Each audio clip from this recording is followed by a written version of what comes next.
Welcome to A More Beautiful Life Collective. We know that in the hectic hurry of everyday life, it's easy to lose sight of what really matters. This is a moment to pause and realign your focus on the one who gives us peace and rest.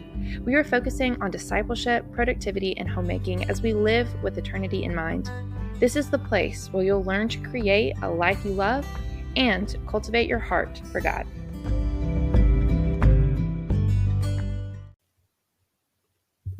Hey everyone, and welcome back to Season 1, Episode 6 of A More Beautiful Life Collective podcast. Recently, we've been discussing habits, and as September comes to a close, we're turning our focus to homes, families, and our households. In today's episode, we're going to be thinking about our vision for home, but bear with me, even if you're a guy or if you're someone that you live by yourself, we need to understand this. Home is a central part of our lives. In fact, it's one of the commandments that was given to humans, both men and women, at the dawn of time. We were to go into the world and create a home out of it. So today we're going to discuss what that means, what it means to make a home, and why it's so important. And then we're going to be thinking about some practical applications that come from having the correct theology of home. So don't forget that you can subscribe whenever you get don't forget that you can subscribe wherever you get your podcast so that you never miss an episode. If you haven't yet, would you consider leaving a 5-star rating and review for the podcast? This helps new listeners find the show. You can also visit my blog. The link's in the show notes for additional posts and episodes. You can leave a comment on today's episode if you have any thoughts, and I'll respond to it in the next episode to keep the conversation going. Now, on to the episode.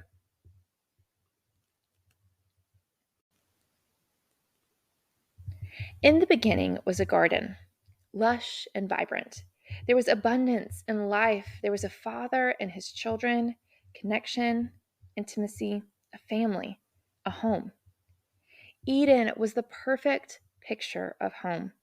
It was a place of belonging, a place of kindness, beauty, and the gentle calm of a life well lived. With the fall, the dreams of a home made beautiful were dashed.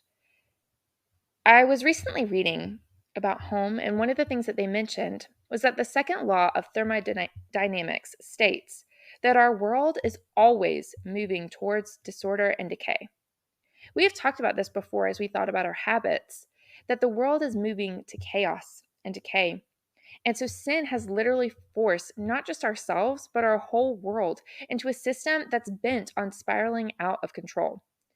As we've been discussing habits, I think it's crucial to understand that our habits don't occur in a vacuum. We're not individuals that are solely concerned with ourselves. I think modernity has caused us to think that we can operate alone and still function, but we can't. The lie of individualism is exactly what I said. It's a lie. So, as we think about habits, routines, and rhythms that we desire, we have to understand that it's not just focused on the personal habits and disciplines that we feel that we need to help us achieve our goals. We also have to be concerned with the habits that help strengthen the fabric of our families and communities. We have to be concerned with our households. We must be people who make a home. We are all homemakers.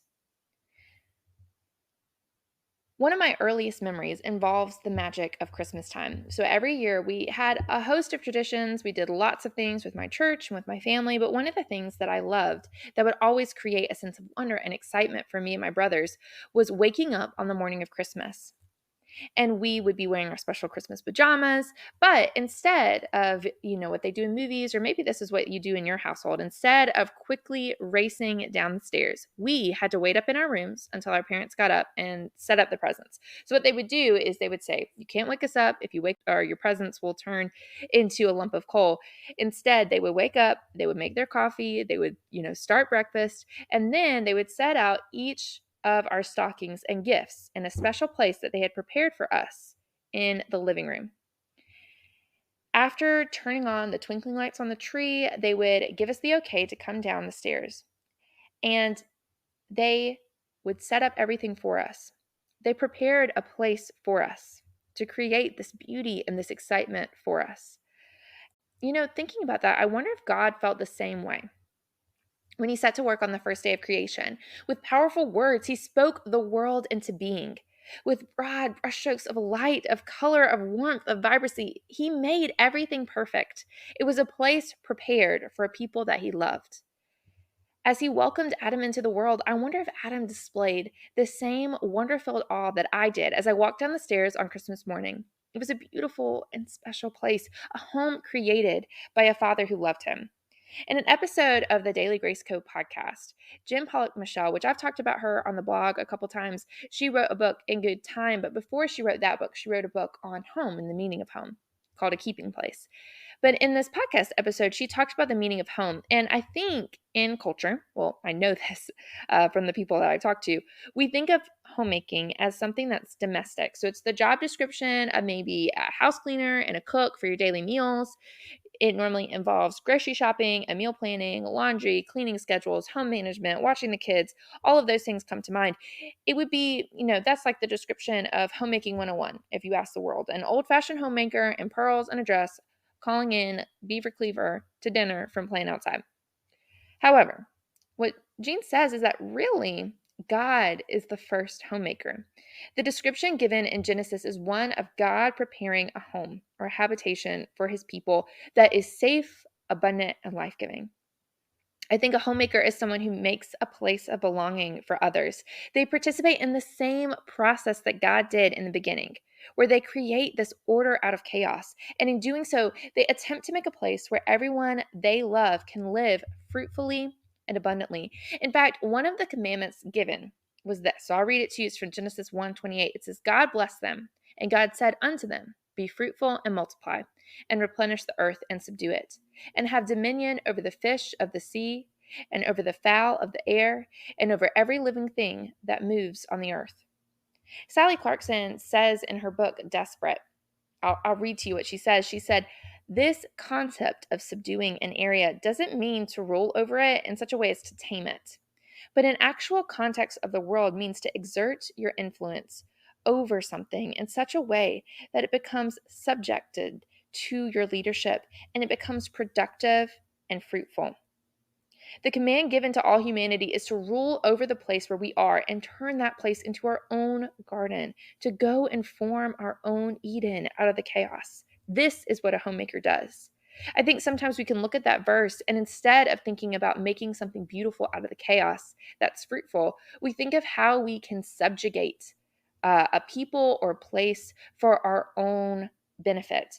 I think a lot of times we look at that verse and sometimes we think of exploitation where you're going, and maybe you could think of this with gardening or farming, where you are turning a place, and because you're exerting your human influence over that thing, you're destroying the place in the process. This happens with gardens sometimes. If you don't give gardens rest, you can suck the nutrients out of all the gardens, and the gardens becomes a desert. It's not fruitful anymore. But really, the command in Genesis is the exact opposite of that. It's not use the land so much that you destroy it. Instead, it's take a land and subdue it and turn it into something beautiful. We recently visited a miniature golf course that's close to our house, and the man who bought the course created this piece of land out in the middle of nowhere. Think of, backwoods, rural South, in the middle of these fields. He created it and he built this place that was an oasis. It was this place that was full of a flourishing garden. And I think that is something that is a picture of what we're supposed to do with our homes. What he did was, he had to clear the land, and then he had these huge, strange cave-like concrete arches for the miniature golf course. And if you look at that, you might have thought, okay, that's like a barren wasteland. Like, what's going on? But in addition to that, he planted trees and shrubs and flowers, and he turned it into a flourishing garden. It's a picture of subduing something in order to cultivate something that allows for growth. And this is what we need to do as we think about home. Our homes are the places where we're loved for, we're cared for, we're allowed to be who we truly are. We are seen and provided for. We can fill up ourselves at home, and we also, using our homes, we pour out for others. A homemaker is a person who creates this place for our households. It is the one who creates this place for the ones that we love. As we think about this, I think it's important to caution ourselves that home is not just limited to caring for our immediate family or any kind of notion of the American nuclear family of the 50s. Instead, it is something that's so much more inclusive and expansive. In The Spiritually Vibrant Home by Don Everts, he describes who your household is. And what he says is basically your household, it does include obviously anyone who lives under your roof, so your spouse, your kids, but it also includes, in addition to that, anyone who might be a friend, extended family member, or part of your church community that feels like family.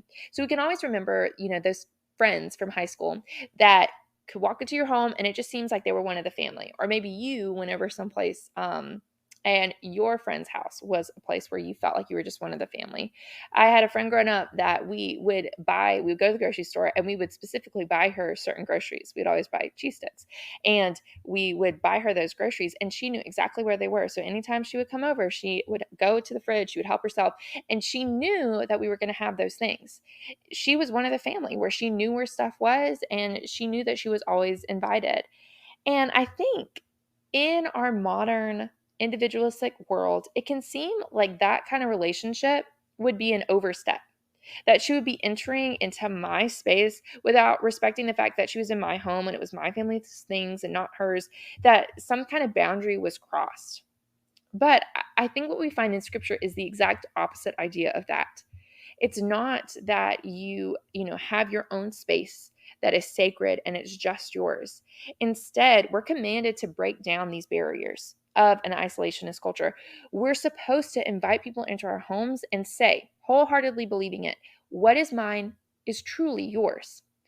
In the Bible, when households are talked about, it's never just the immediate blood related family. Like, obviously includes that, but it's so much more than that. Abraham's household was close to 300 men. He literally had an entire army at his command. In the New Testament, there were several instances of the household, and it would include the servants and other workers in the household. And I think we need to expand our modern definition of family and households to mimic that of a biblical understanding. Now, with this, we have to understand, that who that is. And so I think we need to make a list in our minds. I think if we do this, it helps us to understand what the church is supposed to be. So before we move on, what I'd like for you to do is just think with me for a second, or you can grab a pen, you can write this down, you could pause it and come back to it. But I want you to think about this. First, who is your immediate family? So go ahead and take a minute and write down what their names are. And then once you've written that down, I want you to write down the names of anybody who lives under your roof but may not be close family. And then write down the names of all the families that may not live under your roof, but they come over to your house quite a bit, or you go to theirs. They really do feel like family. And then in addition to that, I want you to think about friends and coworkers and church family that maybe visit you regularly, or you may not be inviting them into your home, but these are the people that feel like family because you work with them, you see them all the time, so they feel like family. And if you have thought about all these people that have came to mind, all these people that are connected to you that feel like family, this is your household.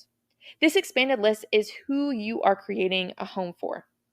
So obviously, it includes so much more than just you and your kids.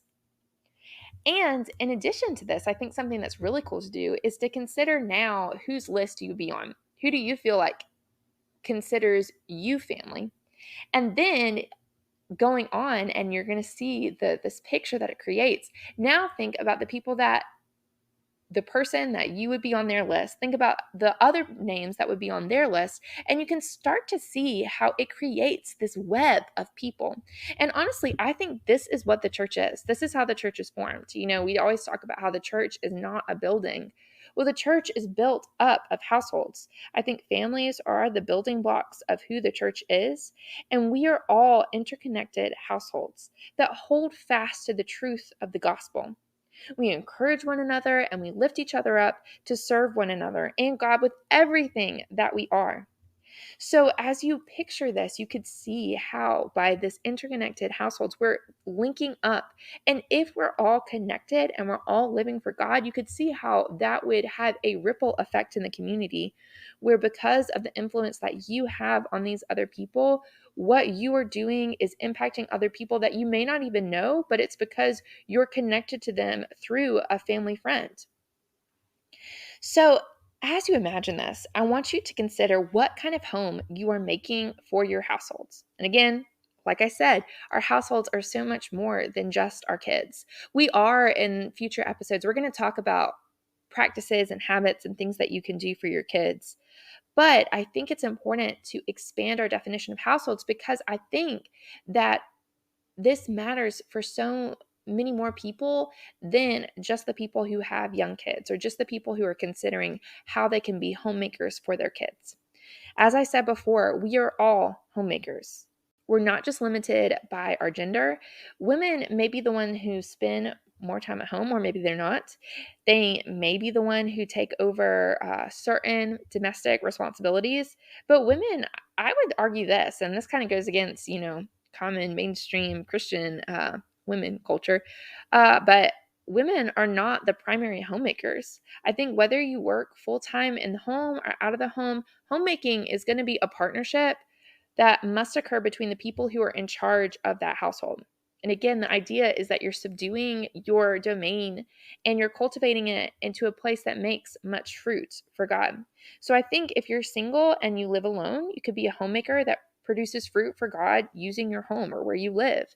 If you're married, you're working together with your spouse to produce fruit. If you're an empty nester, you're working together, again, probably with your spouse, or if you live alone by yourself, to produce fruit to bless others and glorify God. No matter what your situation is, you're uniquely suited to use your current situation to serve others in your household and to glorify God in the process. So, for someone who's single, this could look like connecting with coworkers at your house after work and creating a space for lonely people to meet. If you're married and you're in the thick of raising littles and figuring out family, that may mean inviting others into your home to give godly examples to your kids. If you're an empty nester, it may mean seeing those lonely singles and those frazzled parents that we just talked about and using your home as a place where they can find rest for their souls. We are all homemakers. We all need to be homemakers. The world needs more homes that provide peace and rest and connection, and we could be the people that give that very thing to others. So the question is now, what type of home are you making? In Desperate, the book I mentioned before, Sally Clarkson communicates her own vision for home. She says this, I'm going to read it to you, and it's a little bit of a longer passage, but it's so beautiful. It says, in this culture of quick satisfaction and gratification, many of us have never been taught to believe one of the greatest losses of this century is the lost imagination for what the home can be if shaped by the creative hand of God's Spirit.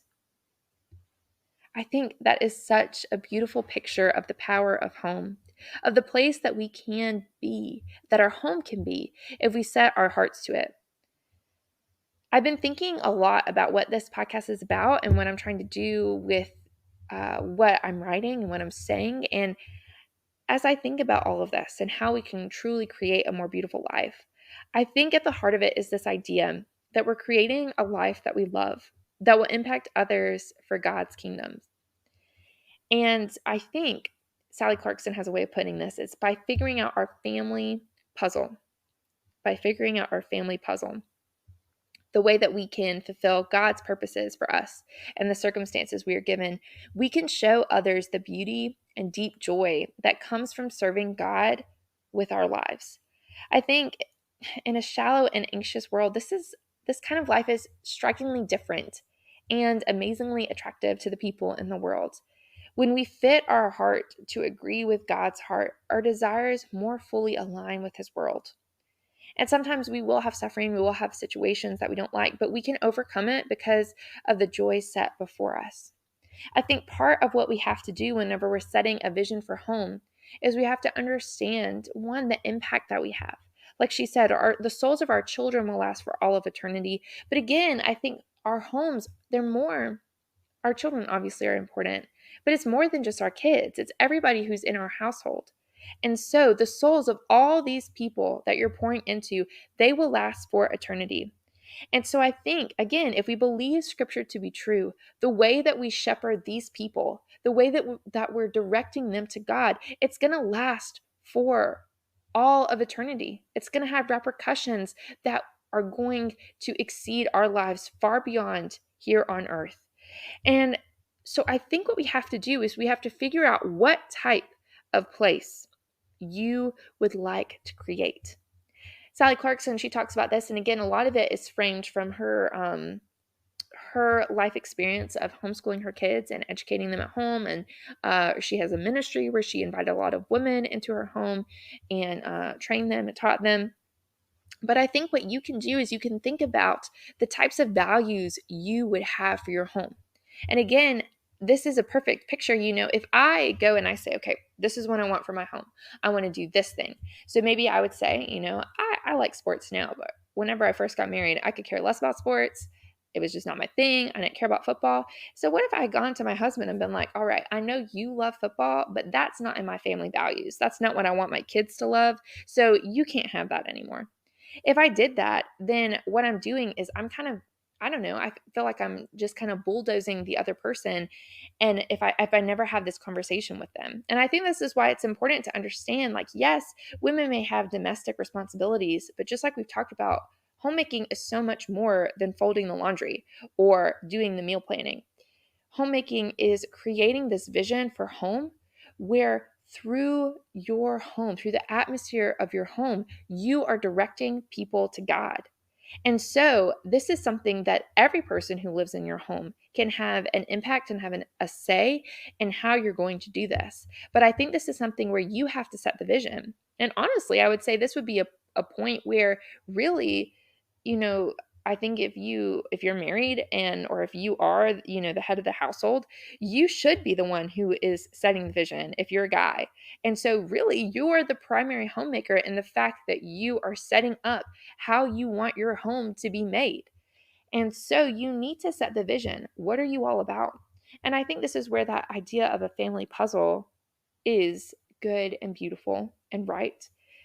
Everybody is going to be different.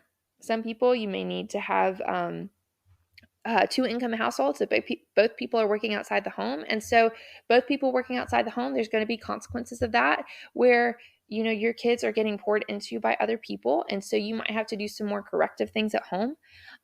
If you have one person stay home in the relationship, there's financial consequences with that. There's always consequences and things that happen from the decisions that you make. But I think it's important to be intentional about the type of vision that you create for your home.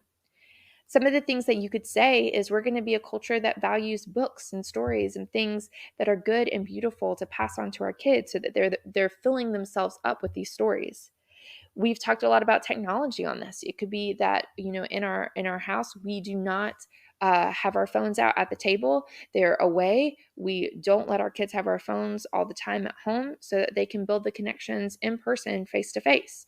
Because just having a phone out can change a whole dynamic of a conversation. It could be that maybe you want to make sure that your kids feel loved and valued through feasting at the table, and so you want to make sure that good meals at the dinner table every night is something that's important. They've said that one of the biggest things that's an indicator for success is having a meal at home every night at the dinner table. That is one of the correlations to being a Rhodes Scholar, is having a meal at the dinner table. There's so many other things that you could say, the types of music that you want to listen to.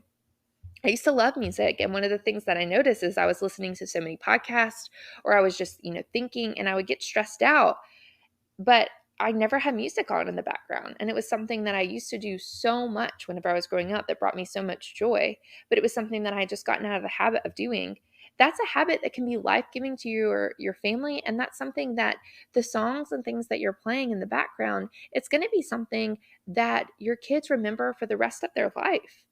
I still remember some of the songs that we used to run around singing, whenever you would turn it on right before you do the cleaning. I still remember those songs, even though they were really weird ones that we used to sing as kids. And so I think this is something that, You get the options of what you want your kids to know and love and value, but just know that the things that you have in your house that you're listening to, that you are displaying for them, that is what they are storing up. And that is going to be what comes out of their souls. And so, again, it's not just for your kids. If you live alone, you need to think about this for yourself. So, I think for your kids, sometimes we actually, I used to watch whatever, some shows that I probably shouldn't say on here, but you would fill yourself up with all these things. And then I would be thinking about this, even if I wasn't saying it. But it was just something that I was filling myself up with basically filth because I wasn't worried about myself. I thought, I can handle this. But as soon as my son was born, I realized, yeah, he really doesn't need to be hearing this as soon as he started to talk and started to listen.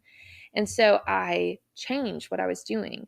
So I think sometimes if you're single or if you don't have kids around, you're not as concerned with what you're putting in your mind, but it's I think just as important that you make sure that what you are putting in your heart and putting in your soul is something that is good and valuable. There's also, I think this is something that's really common in homeschooling circles, but also you can think about what you display on your walls.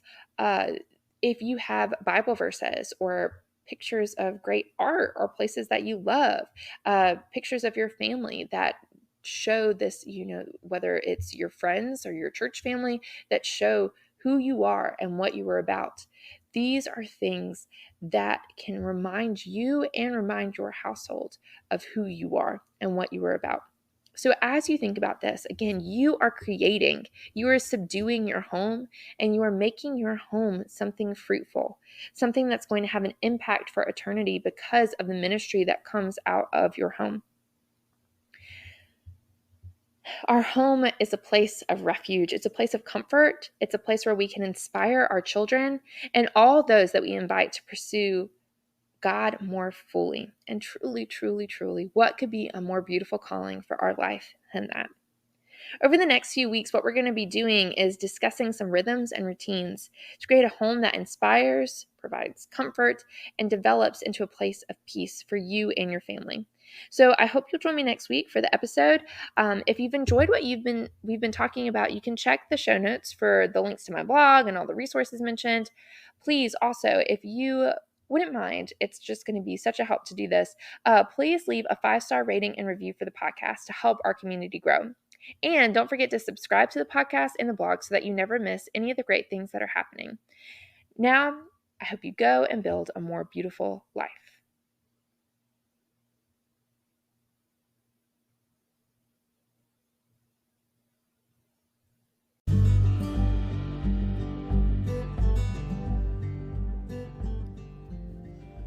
Thanks so much for joining me at the More Beautiful Life Collective podcast. I'm Casey Fletcher, and I hope I'll see you next week.